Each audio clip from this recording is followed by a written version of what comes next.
Assalamualaikum warahmatullahi wabarakatuh. Perkenalkan, kami dari kelompok 3 Politik Keluarga Negaraan. Di sini kami akan menampilkan video untuk tugas UTS kami. Sebelumnya, perkenalkan, nama saya Nadina Putri Repata dengan NIM akhir 54. Saya Naura Nasyita dengan NIM akhir 053. Saya Arieta Zahra Rizaldi dengan NIM akhir 060. Saya Mutiara Putri Mafira dengan NIM akhir 039. Saya Halimah Nuzara dengan NIM akhir 038.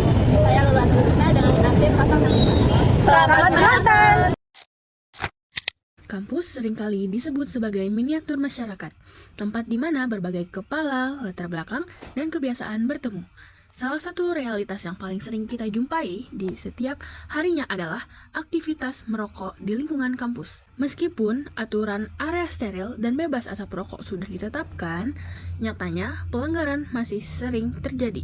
Mengapa aturan ini sulit dipatuhi dan bagaimana sih sudut pandang dari mereka yang terlibat langsung di lapangan? Ayo kita dengar apa kata mereka.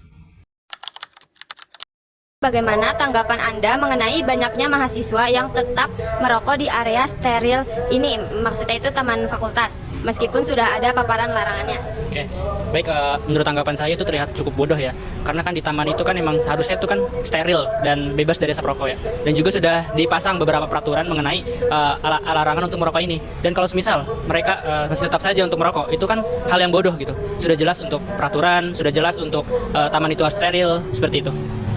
Kalau dari yang kamu tahu gitu ya, kalau dari pihak kampusnya sendiri itu tuh kira-kira dibiarin nggak sih, apa ada teguran gitu untuk mereka yang merokok di lingkungan steril gitu?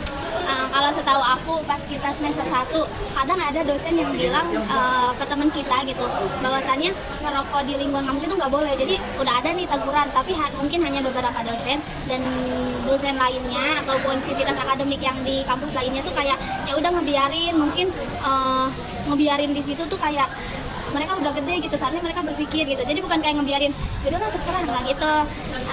Nah, kembali lagi ke dari merekanya masing-masing yang perokok itu. Tapi setahu aku ada yang menegur juga sih. Bagus kalau menegur.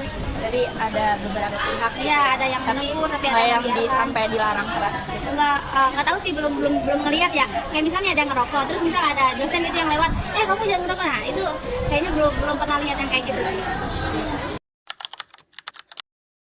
Apakah Ziad itu tahu kalau di kawasan kampus itu tidak boleh digunakan untuk merokok? Oke, mungkin dari sepengetahuan saya sendiri, itu emang di UIN ini jarang banget ya ada kawasan di area yang bebas merokok. Nah, sebenarnya itu tuh bisa tergolong positif ataupun negatif, karena kesannya juga remaja itu, gue pegang, remaja itu sebenarnya terusus pada mahasiswa ya, perlu yang namanya kayak gimana melepas kepenatannya gitu. Jadi sebenarnya agak susah juga kalau misalkan kampus itu nggak ada tempat khususnya gitu. Nah, cuman kalau emang dibilang banyak yang ngerokok sembarangan, sebenarnya saya setuju, karena emang pada dasarnya ya banyak juga kalau dilihat dari UIN itu sendiri. Cuman ya itu lagi, karena keterbatasan itu akhirnya juga membuat kayak mahasiswa itu justru nyari-nyari celah nih mau ngerokok di mana. Mungkin kalau sepengetahuan saya kayak gitu. Apakah Ziad melihat banyak teman yang juga merokok di kawasan ini gitu? Jadi kamu juga tertarik buat kayak ya udahlah banyak ada yang ngerokok juga gitu? Jujur ya, karena di Tarbiyah sendiri, khususnya di Taman Tarbiyah itu kan lumayan cukup sering ya orang-orang yang kayak mampir di situ gitu buat kayak bentar atau 10 menit bahasa 15 menit gitu buat meluangkan waktunya buat ngerokok dan sebagainya. Mungkin juga saya berpikir ya tempat ini boleh gitu, tapi juga nggak ada larangan khusus juga kan dari pihak kampus juga. Makanya jadi saya agak kurang terasa cukup gimana ya, mentaati aturan, karena memang aturan itu nggak terlalu ditegakkan gitu kalau di sini. Menurut kamu, apakah keberadaan teman-teman kamu yang lain yang juga merokok di tempat itu membuat kamu merasa aman atau biasa aja sih? Biasa aja sih, sebenarnya kayak ya udah, yang kena masalah juga ujung-ujungnya kan individu juga kan, nggak untuk satu kelompok gitu kan.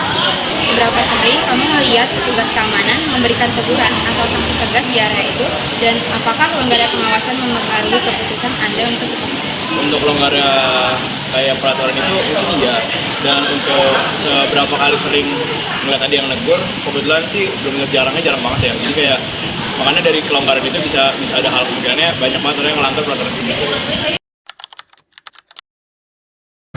Jadi Di sini kan banyak ya Bapak yang ngerokok walaupun ada plang dilarang merokok seperti itu.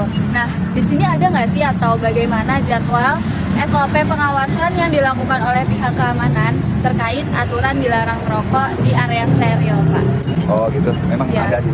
Kalau misalkan di area depan sini, lingkungan UIN memang ketentuannya memang tidak boleh merokok. Jadi nanti kita melakukan patroli keliling. Jika memang ada yang menemukan yang rokok, kita ingatkan bahwa memang ketentuannya tidak boleh merokok di area kampus. Seperti itu. Baik. Lalu apa sih Pak kendala utama yang dihadapi di lapangan saat harus menegur atau memberi sanksi kepada mahasiswa yang melanggar aturan tersebut? Berat juga sih sebenarnya. Soalnya kan merokok itu udah kayak makanan sehari-hari. Artinya nikotinnya kan memang udah jadi kebutuhan. Makanya kita nggak bisa langsung untuk mereka, kamu harus ini tidak boleh merokok, nggak bisa. Jadi memang ada ketentuannya, ada peraturannya. Nanti pelan-pelan kita ingatkan mereka seperti itu. Kita mau ngucapin terima kasih.